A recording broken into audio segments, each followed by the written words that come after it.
Hi, everybody. Welcome back. I'm the Strategy Professor, and this is going to be my support tier list for 1123. So, as always, if you enjoy the content, please be sure to like and subscribe. It really helps out a ton on the channel. Check out the stream. It's only on Twitch these days, starting around midnight Eastern Standard Time, going till about 3 a.m. Eastern Standard Time. There's a chance I might start a little bit earlier over winter break, maybe around 11 o'clock or so. Might be able to go a little bit later, so we'll just see how the schedule works, but that's usually when I'm on, and we're no longer on YouTube streaming. I still have people come in and ask, are you on YouTube streaming anymore? We're not anymore. Talked about it a lot on the channel, but pretty much we're just giving Twitch a try for a little while, but we are still going to make content on YouTube, so still like and subscribe here, go follow over there, drop a Twitch Prime if you have an extra one laying around, and stay tuned for all of the new content. Okay, let's go ahead and get in here. Now, I did release a video that was, some of the, what I thought might be the breakout off meta or weird support picks during the preseason. I know we had a lot of fun on a few streams, just kind of speculating and trying out a bunch of different things. And that's why I waited a little bit to do this tier list, just because there were so many changes to do the official support tier list, what I actually think is the best options to climb. And the results, unfortunately, are that a lot of the new stuff just really doesn't matter for most supports. It doesn't move the needle. There have been some things that have moved the needle, though, in some other roles, and that's what we're going to talk about, how that's influencing this tier list. So a lot of those funky picks that I had, thinking maybe Tom Kench might step up a little bit, or, maybe Graga's support, there were a few other ones. They were fun to try out, but I just didn't have a lot of success on them, and statistically, they're not doing that well either. But as you can see, there have been some changes. And the biggest change is Ardent Censor 2.0 meta. A lot of people aren't literally getting Ardent Censor, but that style of meta with the Enchanters, if you can remember from Season 7, where you just hard out scale and you dominate alongside tanks, that's kind of the meta that we're in the preseason. Because the tanks got some massive buffs, and I think that's one of the biggest stories that's influencing supports, is that tanks are just a lot better right now. And I really underestimate it, and I've looked at it, and I still don't understand why those changes were so significant. I mean, I know they changed bombies. That helps with wave clear, where you get the execute on minions. I mean, maybe that gives like an extra 10 CS in the laning phase, and that's pretty good. You're seeing the Frozen Fist item a lot on some of these top picks. And, maybe that's pretty good. So looking at, and this is what I'm talking about right here if you look.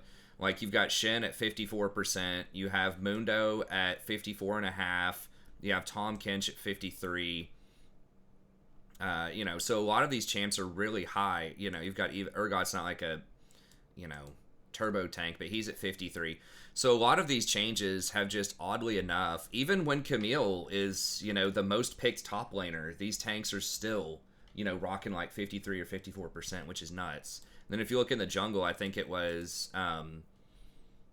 That's a little bit more diverse, but you have things like Nunu popping up at like 54%. You've got Warwick popping up at 54%.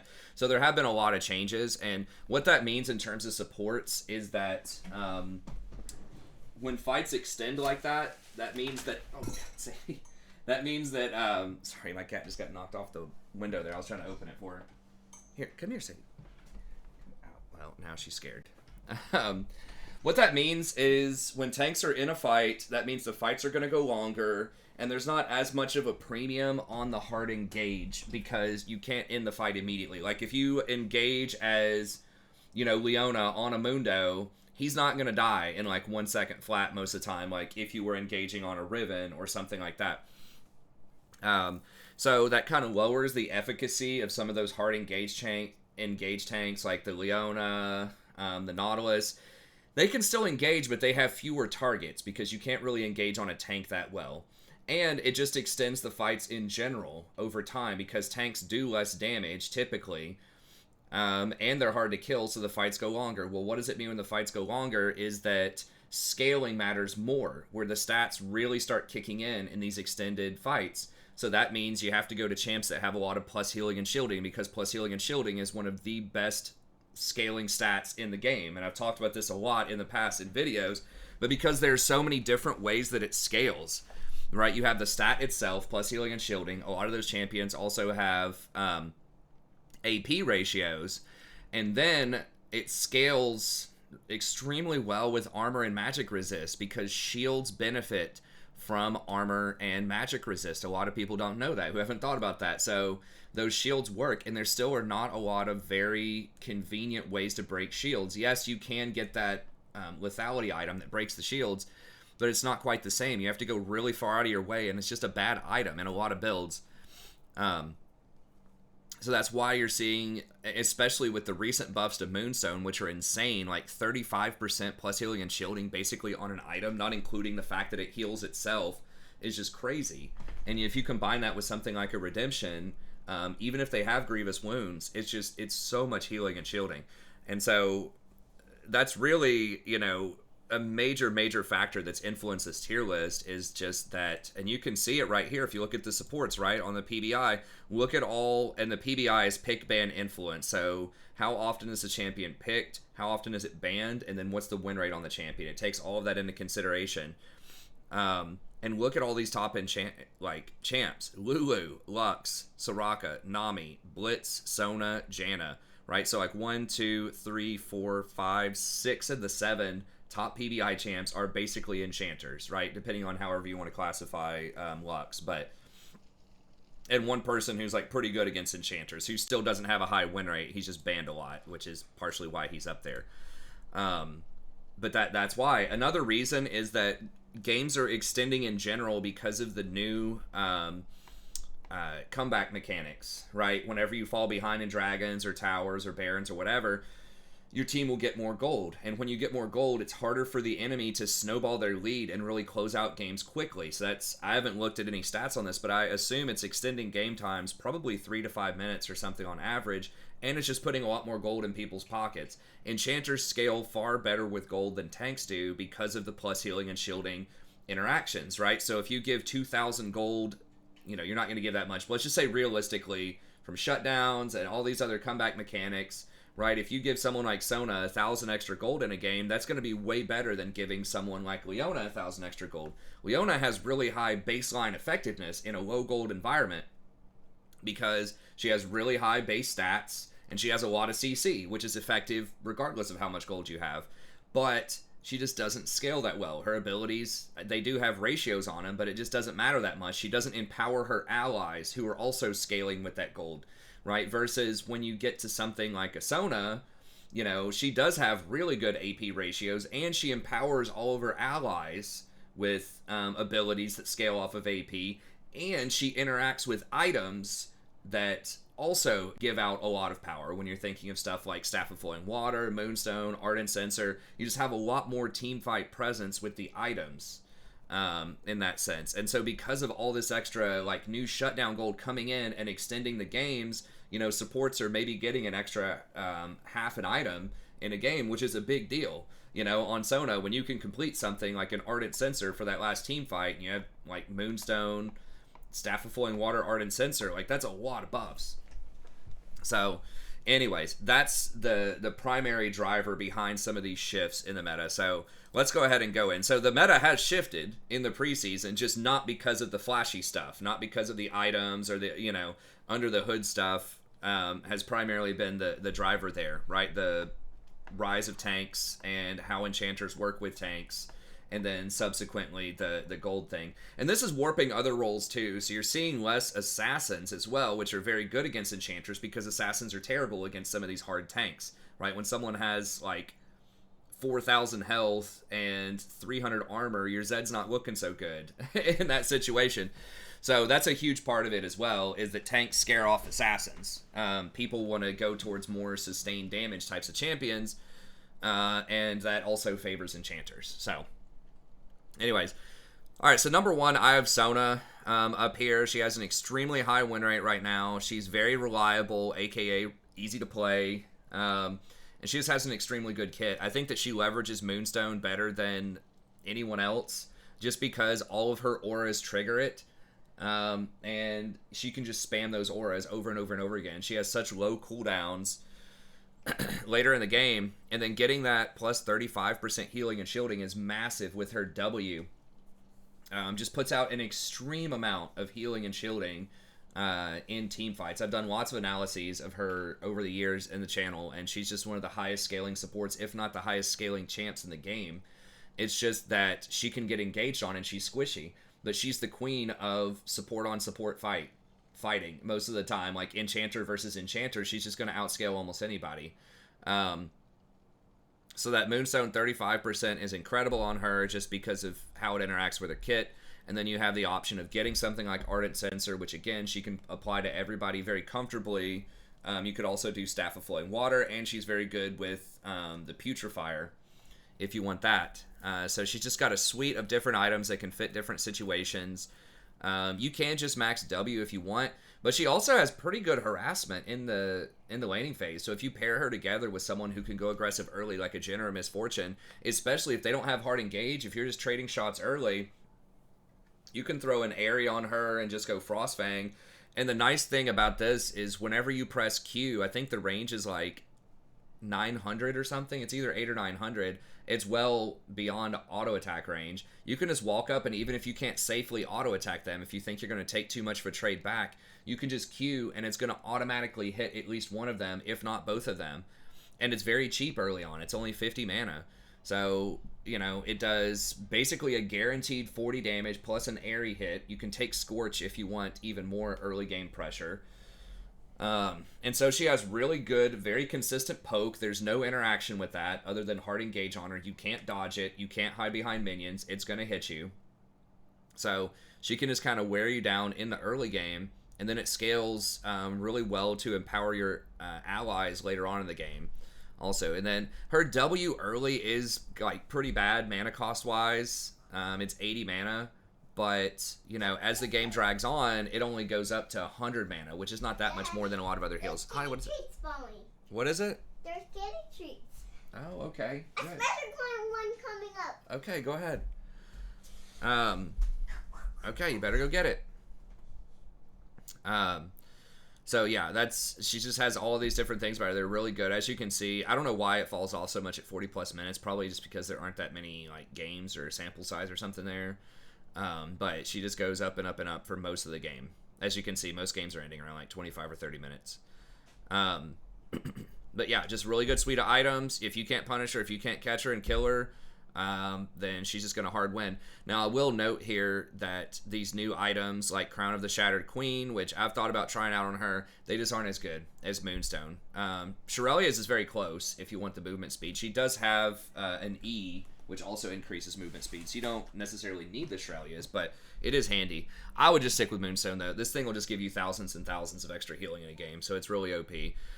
And then the other items are similarly like powerful. You've got the Putrefier, Staff of Flowing Water is really high, Ardent's really high.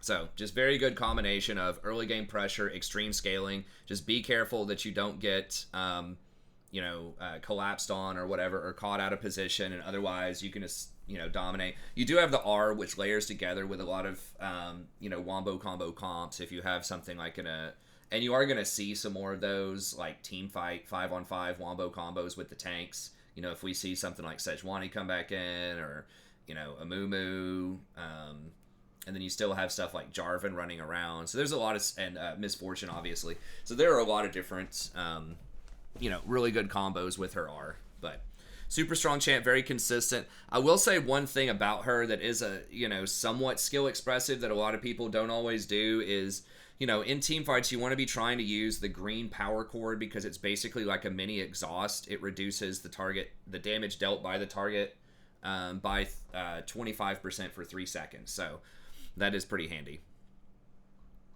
But yeah, nothing really new there. Just really, really strong in the current meta. Okay, Soraka, I'm going to put as number 2 here. And there might be some situations where you'd pick Soraka over Sona. They both are very close.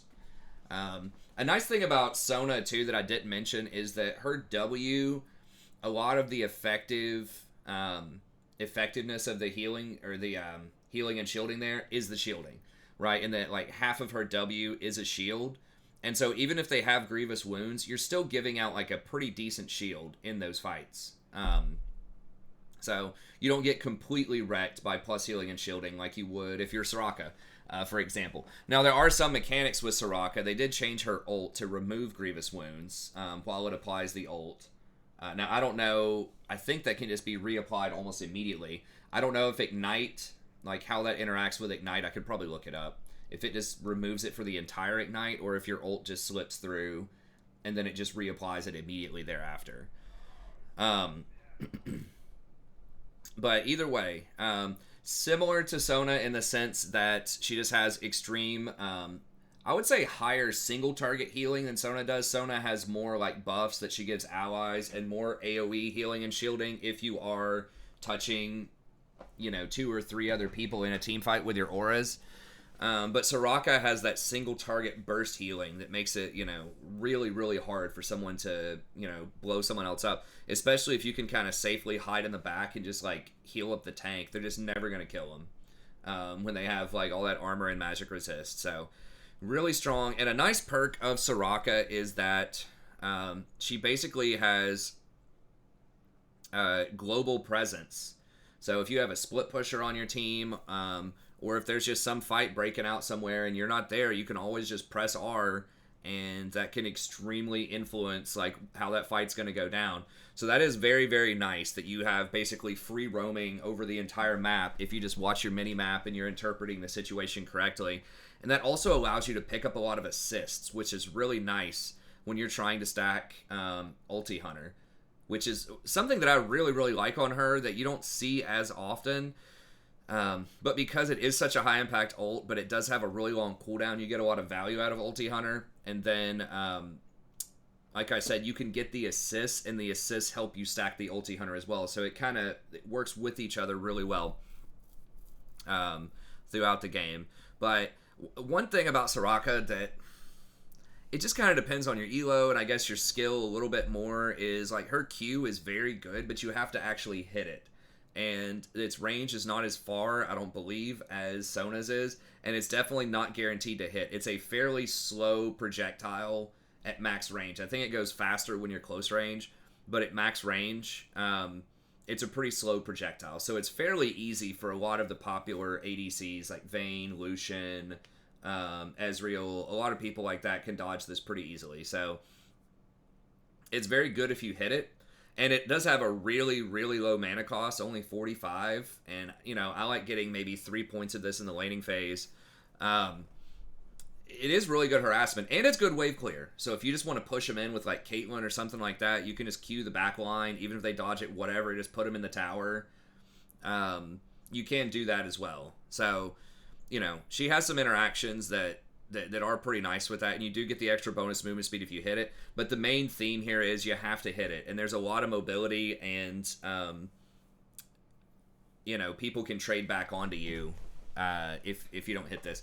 But it does heal you up too, right? And it's much more cost efficient than Sona's heal early on. So that is something to keep in mind. Another thing that I've been seeing make a bit of a comeback, and I wasn't sure about this, and I've been skeptical of this build for a long time with Warmogs, but they did change this a while ago back on 11-11, but it didn't matter as much in that meta, I don't think, because it was just so hard dominated by early game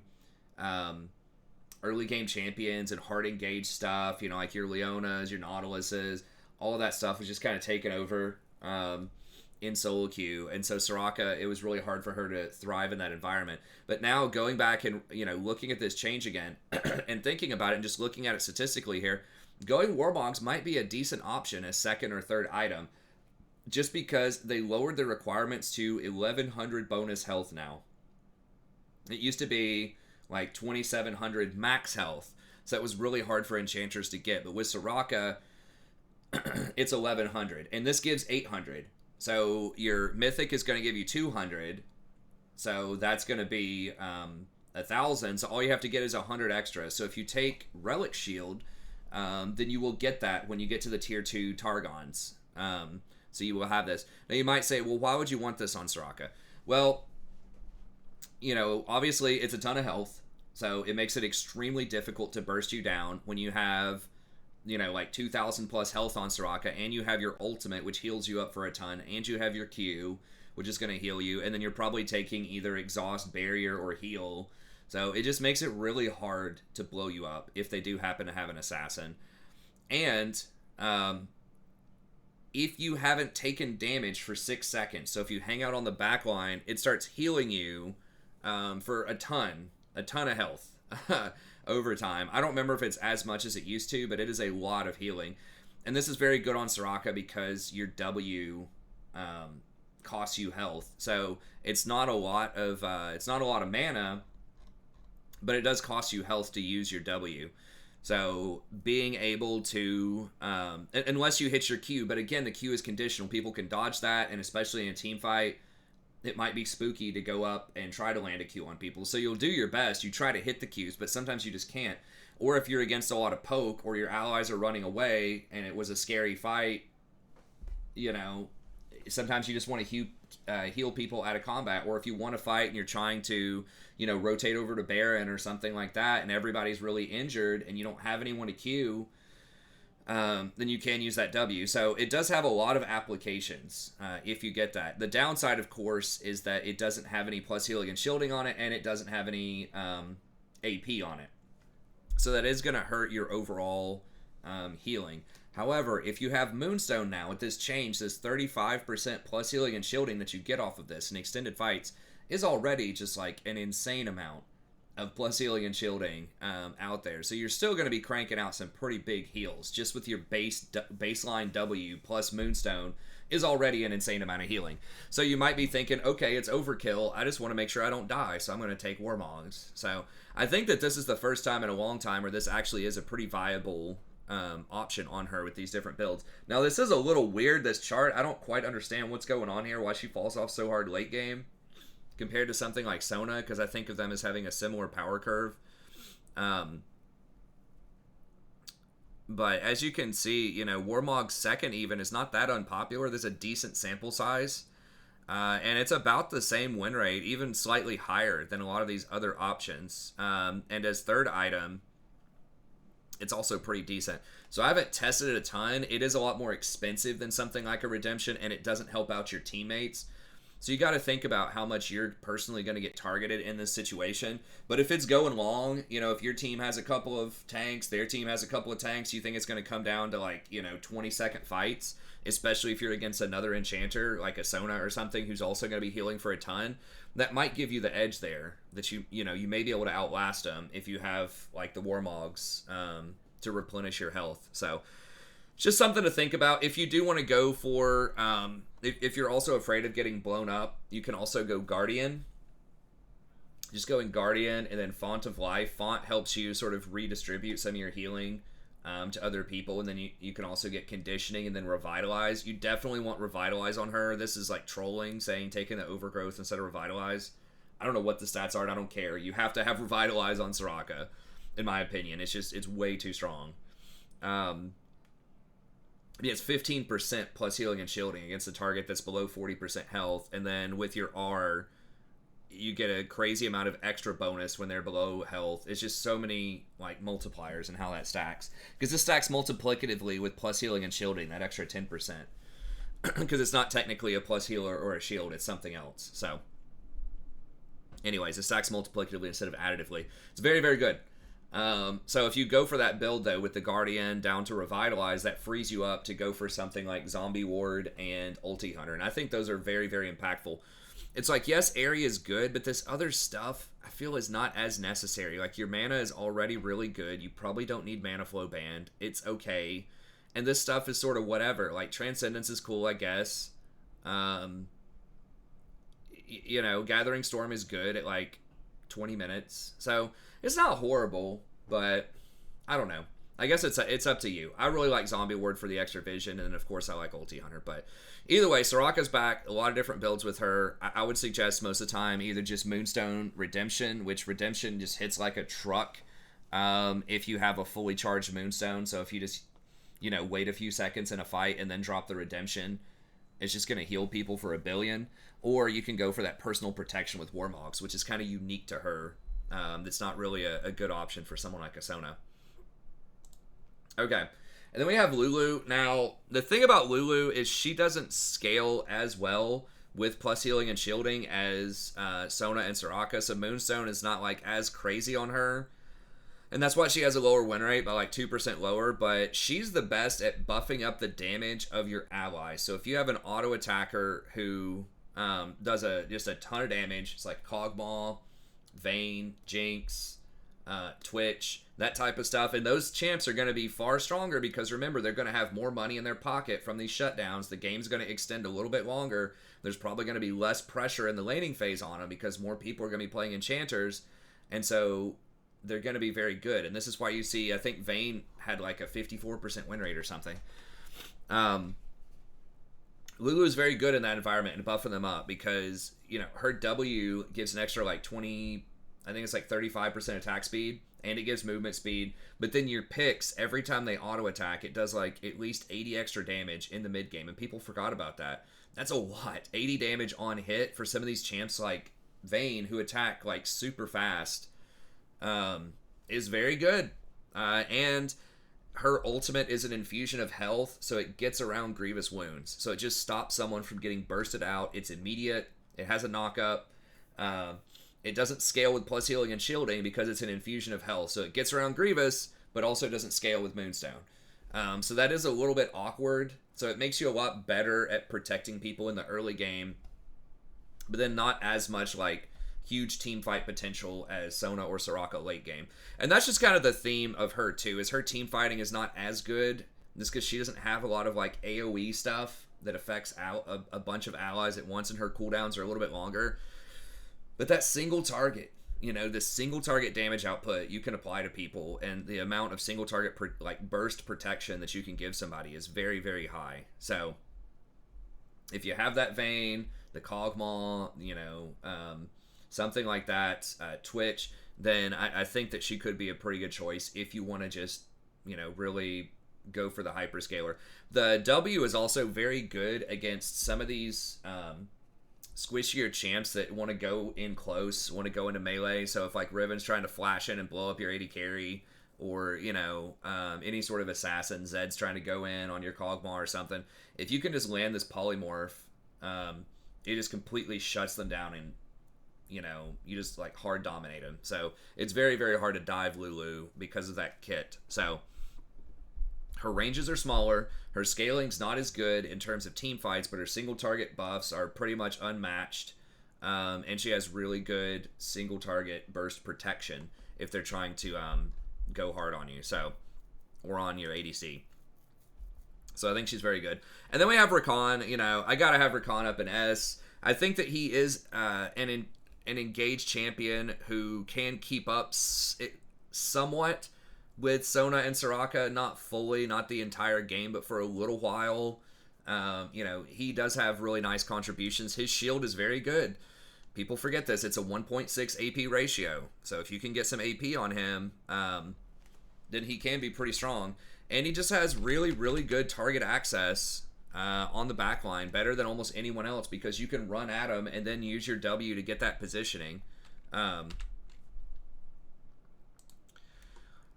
So he is good. He can apply some all-in pressure. He's relatively safe from ganks.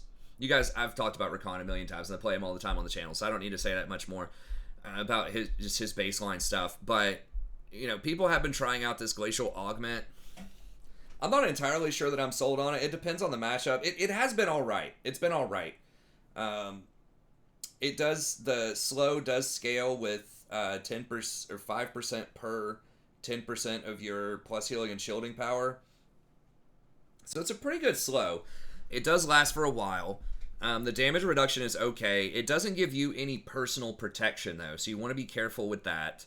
But that slow is really nice, because when you catch somebody, you know, he doesn't have an extended amount of CC. He has really nice, like I said, target access, where you're going to get on the person you want to get on, and then you've got the charm and the CC knockup, and that's really good. But after that, you're kind of out of gas, you know? For like 8 seconds, you can't really do anything after you W in and then E around and give people shields. You're just kind of, you know, running around the back, trying not to die and just looking for an opportunity to go back in.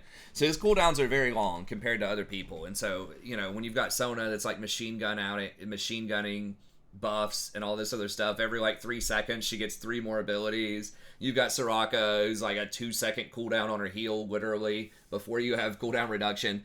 You know, they're just going to churn out a lot more gas than you do. So you really need to make it count when you go in, you get that CC. And Glacial Augment helps with that by giving you that extra lingering slow so that your team can, you know, reposition and take good advantage of the situation. Now, I will say that the rest of this tree is kind of awkward. I've tried this build several times on stream.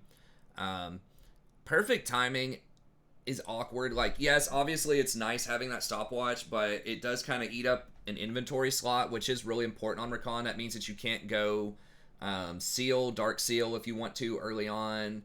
It makes, completing your second item kind of weird. So unless you want to go something like Zonya's second, which I've tried, which feels kind of bad in a lot of situations. Now, granted, I didn't use it perfectly if you watch that game. But it just doesn't give your allies any kind of buff, and you just have so much mobility anyways. You should be able to get out of a lot of situations. You should not be getting blown up that often as Rakan. So it is nice. I don't remember if it was Mickey and EU, but there were a couple of Rakans that, like, using Hourglass from time to time, but I'm just not one of them. I'd rather just go for Putrefier, Zeke's, Staff of Flowing Water. I think all of these help out your allies a lot more. So that feels kind of weird. And then Magical Footwear.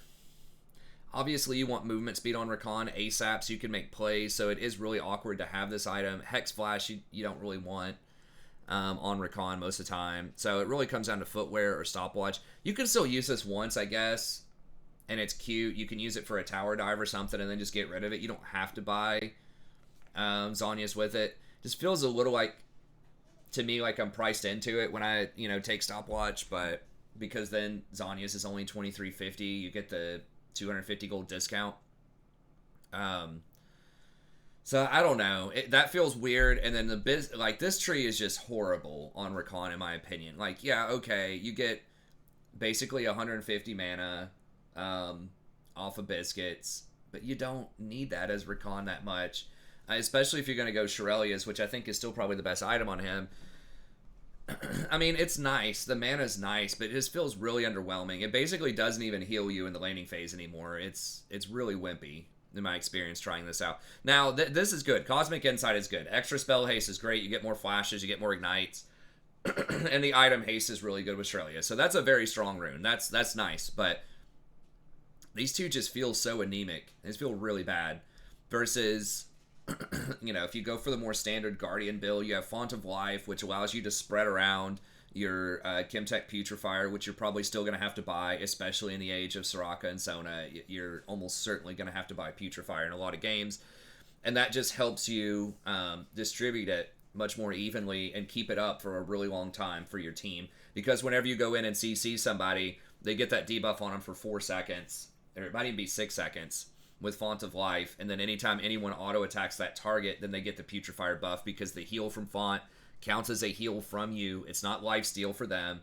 It's a heal that comes from you, triggers Putrefier, and so it allows you to keep up that 60% Grievous, for your entire team. So it's really, really good. It's a great rune with Putrefier, and then of course you have Conditioning, which is a great value proposition.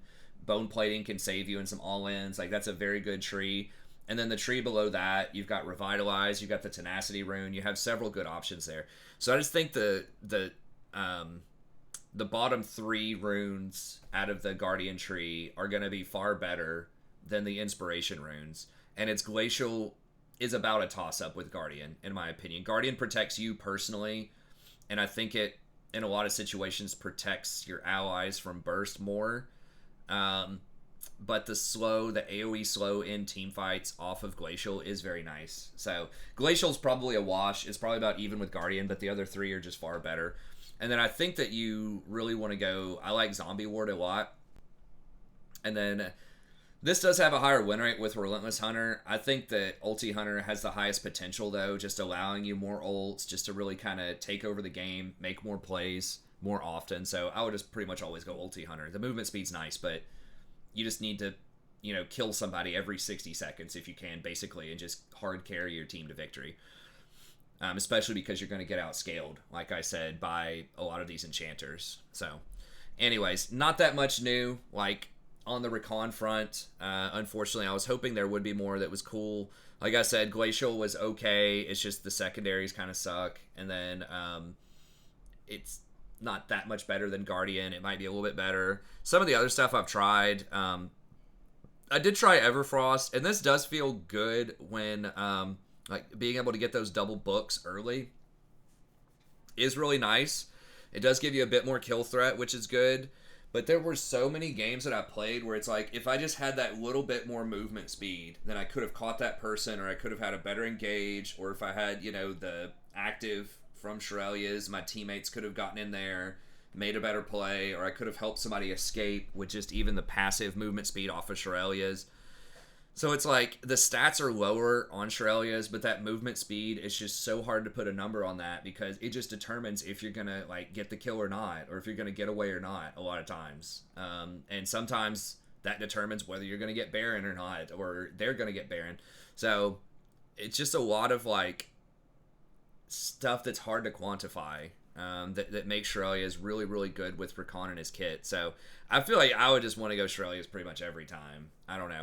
I've tried so this is good. I mean, maybe if I used it a little bit better, Everfrost, I might still try it out. The AP's good. The mana is a bit overkill on him. It is nice, but I don't know. It is also more expensive. It's 300 gold more expensive, which it is cheaper, which is good, but that's 300 gold you could have towards your Putrefier or your second item, which is a big deal. So I still think Shirelia's. Now, I have tried out Even Shroud. My problem with this item, there's a couple of things.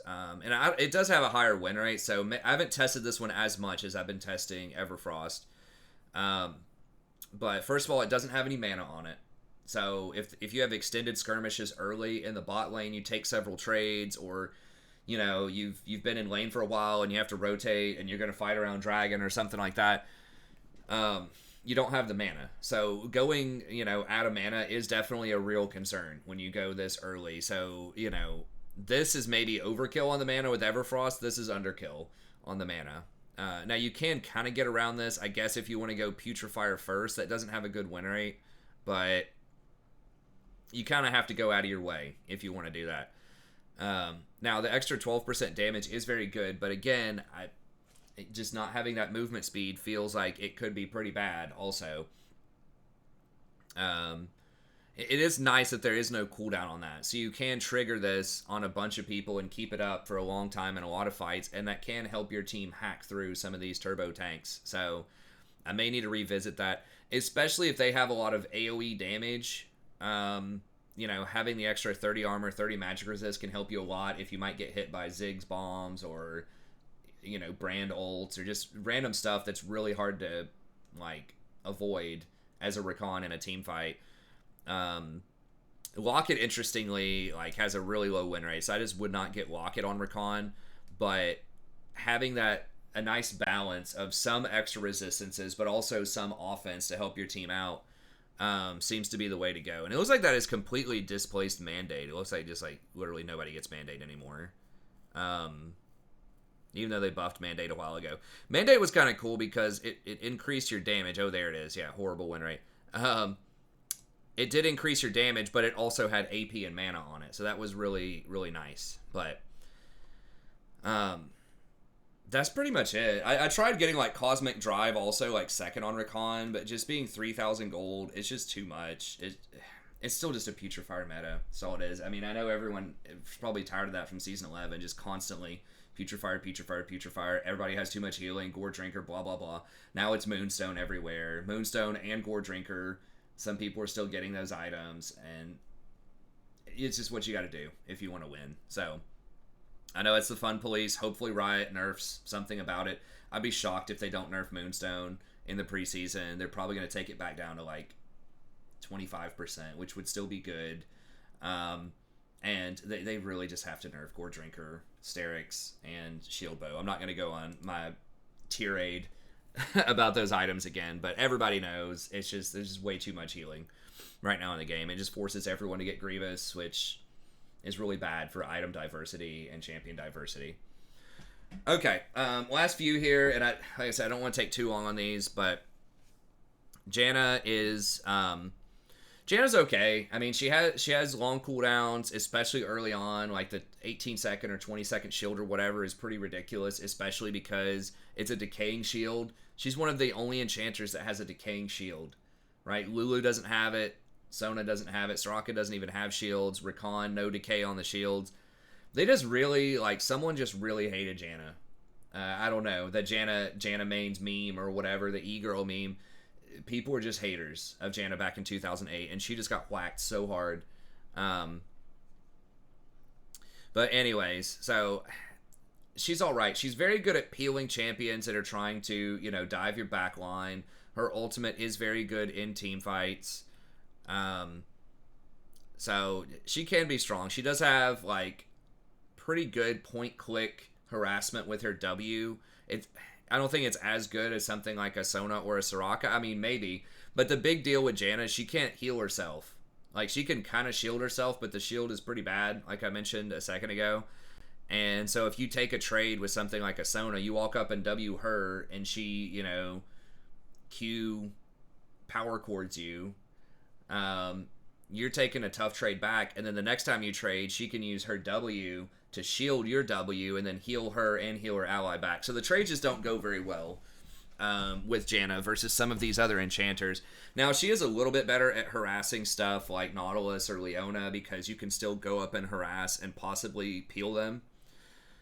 So you can harass with your W and have your tornado ready to peel. So she does have some of that going on, but it's just the long cooldowns, the decaying shield. The shield itself is somewhat wimpy. It's a really long cooldown ult. You have, absolutely no engage on her other than run up and try to W somebody.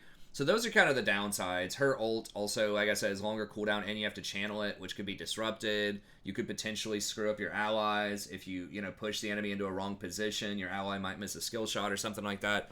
So that's all bad. So what's good about her, though? Why is she still up here? Why does she still have a decent win rate? It's like 52% or something. A little bit lower than the others, than Sona and Soraka at least, but on par with Lulu. Well, she's very good at rotating. So she's really good in a split push type of meta because she's very fast. She gets a lot of extra movement speed off of her W, and she does have very good peels, so she can take care of herself. It is really hard to engage and kill a Janna. She's probably going to be able to get away. So that is one thing that's much, much harder for, like, Sona and especially Soraka to do, is to run around and physically be at the place where the fights are breaking out, right? Soraka, you could be there in spirit with your ultimate, but it's really risky to run there yourself. So that gives Janna better vision control. She can more safely go to the jungle, get those deeper visions, rotate, roam to side lanes. She can do that a lot better. And then... a lot of her power is in the shield itself, so she's not hit as hard by grievous wounds. And if you do put your shield on an AD carry on the back line, then you do give them a really, really big AD buff. So especially like you shield a Jhin or something like that who's about to crit somebody, he can really do some serious damage. So that shield gives like 50 or 60 AD, depending on how much AP you have. It scales with AP a little bit over time. But yeah, she can really buff up those AD champs. Or even like a Zed who's going in on somebody, if you shield them and give the 60 extra AD, they're really going to pop off. So if you have these high damage AD champs on your team, she really can buff them up a lot. So I might have to try her out again. We'll see. She does usually do very well in tank metas.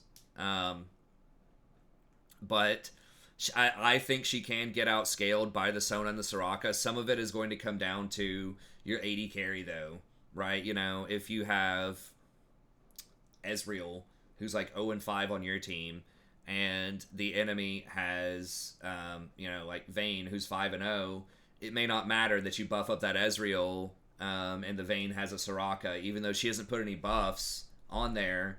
They just outscale you anyways at the AD position. There's not a lot you can do about that. So, it's, in other words, it's nice if you have the higher scaling team, especially if you is specifically the higher scaling AD carry on your team, the Jinx, the Jhin, stuff like that, then it's very good. But if you're behind or you have the weaker AD carry in terms of scaling, it's really rough on Janna because it's harder for you to buff other allies in the same way that like Lulu can. Like there are a lot of other champs that, can benefit from the movement speed Lulu gives out and, the attack speed.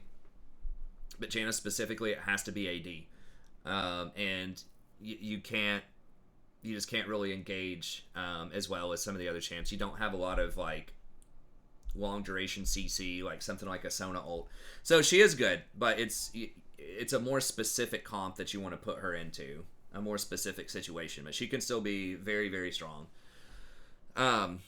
Nami is still pretty good as well. Obviously, she's going to be best with Lucian, but I think that Lucian is sort of falling out of favor right now just because he gets outscaled so hard, and it's just really hard to snowball games right now.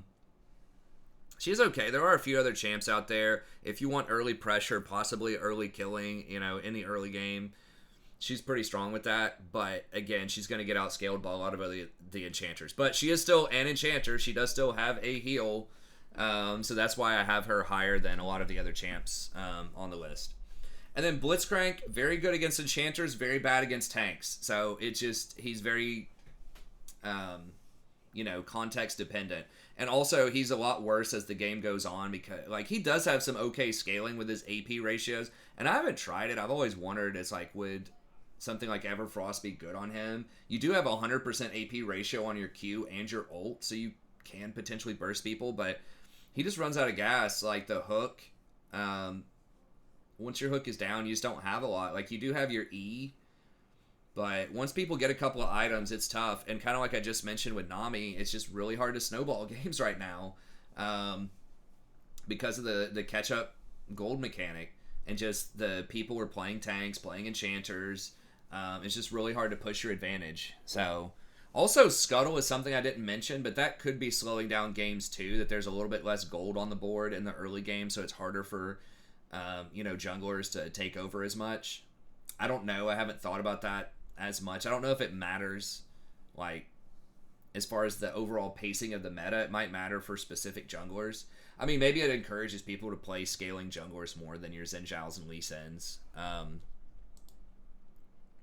I still think people are going to play some early game junglers, but you are seeing a little scaling there, right? You've got your Master Yi, obviously, and then your Vi and your Warwick are basically level 6 junglers.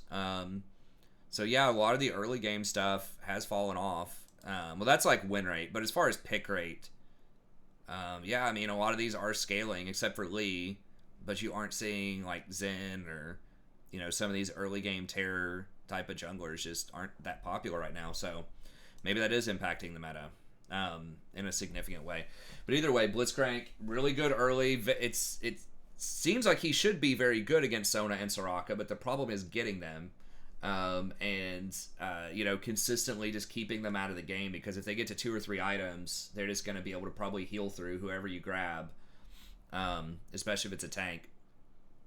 And you're just not going to be able to do anything late game. Leona is still one of the best of the premier tanks. If you really want to play a tank, you can go with Even Shroud on Leona, and you can still make plays, get some good engages on these champs, but you really have to hard dominate and roam and get other lanes ahead. You're just working overtime, I feel like, as Leona, because you're just going to get smacked, by these enchanters if it gets to late game. Now this is kind of curious that people are trying Glacial Augment on her as well. What's the win rate on that? You're going to be a lot squishier, but it does add a slow, so it does give you more. It is marginally higher than Aftershock. I mean, Hex Flash is okay. This Biscuit Row is still an embarrassment. Cosmic Insight's okay. You know what they really should do with Futures Market? This is what I was talking about the other day on stream. Just take away the lending fee. That would make this a pretty decent rune. If they need to lower the amount, that's fine.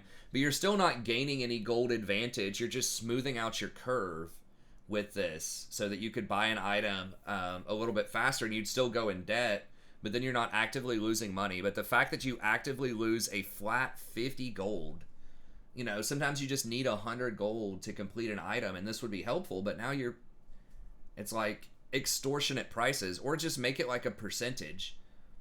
A percentage of gold. Maybe you pay 5% of the gold that you borrow or something like that. I don't know what it would be. But I would just take away the borrowing fee and just say, look, you can just go into debt a certain amount and you have to pay it back, but it can smooth out your buy curve. Maybe that would make it more helpful. I don't know. But as it stands, I would still probably rather go Aftershock. I just think these other runes are just a lot more useful. But either way, like, Even Shroud is really nice. It does amplify your damage. I kind of wondered if, like, people would try Press the Attack again with Even Shroud. It's 56% win rate now. Almost nobody does it. But I had thought about this in the past because, you know, your Q is an auto attack reset. So you could go in, E onto him, auto attack, Q for a second auto attack. That's a stun. And then you get one more auto attack, and that's Press the Attack. And so that would give you Press the Attack plus Even Shroud, and that would be 12% plus another 12%. And then with that, you could take Triumph. I guess you could take the Tenacity rune, and then you could even take like Coup de Grace or something like that. So you would be a little squishier, but you would have some nice, bonus damage that you could throw in there. And then you could still, if you really wanted to, you could still get something like conditioning or bone plating and then unflinching, and then that would be a lot of tenacity, especially if you pair that together with like Mercury Treads or something. So if you want to go more offense, I would almost rather give that a try if you're going Even Shroud, especially if their damage is going to be fairly low and they're going to have this turbo tank that your team's going to have a hard time taking down. Giving your whole team this extra 8 to 12% damage here and then 12% off of Even Shroud might be worth it. Again, you're going to be squishier, but if they aren't putting out enough damage to kill you, they're not putting out enough damage to kill you, So I don't know. That's something I would probably try before the Frost. Because you already have a lot of slows. They're not getting away from you as Leona most of the time, so I don't know. But that's interesting. But everything else is pretty much as you would expect. Either Zeke's or Thornmail, and then the game's over by the time you complete your items. Maybe as a third item, you could get something else. But Leona, just because of how often she can make plays with her ultimate and everything else that she does, I still think you can play her and still be decently successful. And then the last one's here, Thresh, if you snowball early, but again, it's very hard to do that. He can work, but historically he has been weak in turbo tank metas. He does get outscaled hard by enchanters just because he doesn't put up enough damage after the laning phase, pretty much levels 1 to 6. His damage starts to fall off, especially once they get Moonstone. You're just not going to be able to do enough to kill people a lot of times. So he's all right, but you really have to play like a god on him. It's really hard to hit his hook too. It's very telegraphed, has like a half a second delay. It's slow, or it's got a slender hitbox. It's just far harder to hit than Blitzcrank. It doesn't pull them as far out of position, so you can't pull people like over walls and things like that like you can with Blitz. So he does have more utility in team fights. Like he can, slow people down and throw out a lantern for a little shield and help people reposition. So he's more balanced than Blitzcrank is. But I think if you want to go for an engaged champ like that, I would just go for Extreme. I would not go for balance. I'd go for Extreme with Blitz and just pray that you can hit the squishy champs and kill them. Yumi, I'm not sure. She's actually lost win rates or points here. She was nerfed a couple of patches ago. I didn't think it was that significant, but maybe it is. I think they took 20 of her healing away. So we'll see. It seems like she should get a free laning phase against a lot of these champs. And it seems like she should do very well with tanks. Maybe it's just like in really long extended fights, she does run into mana problems. I mean, that is a thing. So, if you're having these 15 or 20 second, just brawls versus Sona and Soraka, like, you're going to be out of mana after, like, 3 heals. I guess you can pop off and try to auto attack and get some mana back in those, but maybe it's just that her mana management is much worse, especially if you don't get kills and you don't get the extra mana off of Presence of Mind really early in a fight, then you just fall off. Maybe that's what it is. So I'm not really sure why she's so much lower win rate wise than a lot of these other champs, why she's lost 2% in a meta that seems like it should favor enchanters, but I just kind of put her down here as precautionary. I could definitely see an argument for her being like A tier. I still think the top 4 are probably better than she is in most situations, but maybe she deserves to be A. I didn't know, and it was just really weird that her win rate was down. And then Seraphine, it's okay. She just has really long cooldowns. The ult's obviously very good, but, if you're ult Mundo, you're not going to kill him in that ult window or, whatever. So I just feel like she's not as good against tanks. Because, the huge reason you would play her over something like Sona is because that ultimate is just, game-breaking in a lot of situations. Just a massive hitbox. And is very, very strong. And then her W is a really nice, burst, shield, and heal, or whatever, if you double tap the W. But it's just a very, very long cooldown. And her other stuff is kind of wimpy in team fights if you don't have a lot of AP. So I just think she gets outdone by the old school, songstress with Sona. Lux has a pretty decent win rate. I know some people are really high on Lux. She's all right. She did get some buffs recently. I mean, maybe she deserves to be A tier. Maybe I'm not giving her enough credit. You can catch people. You can potentially blow people up. I think you're going to get outscaled by enchanters, and you're a sitting duck for something like a Leona. You don't have any sort of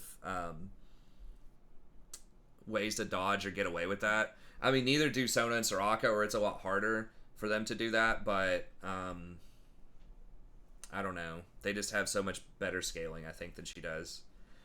The last few, Morgana's okay, but again, the tanks are sort of falling off a little bit. Okay, you closed it. I had it open a little bit ago because of the cat. Trying to heat the backyard. Yeah. So she's still very good against things like Leona and Rakan, but she's just going to get blasted by Sona and Soraka, I feel like, a lot of times. If they just get a Mikhail's second item instead of Redemption, you just don't exist as a champion anymore, pretty much. And then you've got Xerath, who, again, he can put up some nice pressure in the early game, but you're just going to get outscaled. I feel, if you pair him together with Jhin, Caitlyn, something else that's really high pressure and completely shut them down, Xerath can be pretty good. I'd rather play Lux if you want to do that. If you want to play the, let's just poke and try to turbo pressure them early, I'd rather just do Lux.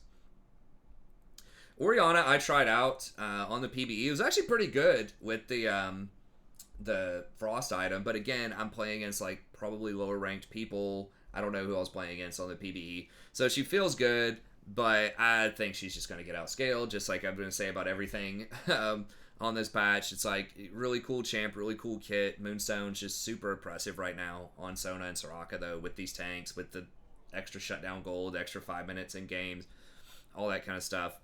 Maokai, okay.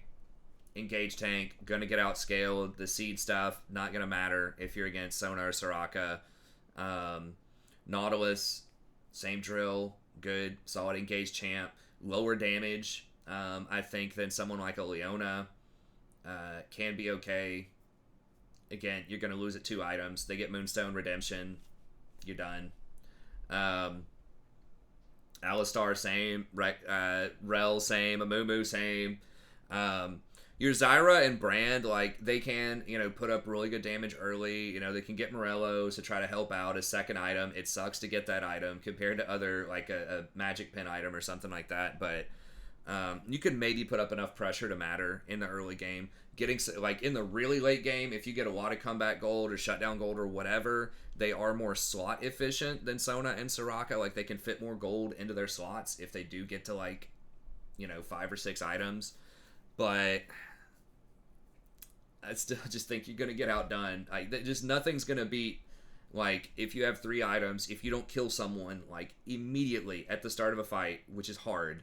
Because, again, you're facing big tanks that are going to have a lot of resistances, or you're facing Gore Drinker Sterix, or you're facing, Shield Bow Wit's End Vayne, or something like that, right? It's so hard to blow up anybody instantly in this meta, especially if they have a Sona or a Soraka sitting there, healing them as well. So it just feels futile, unless you go 10-0 in lane playing, some of these early game harass champions.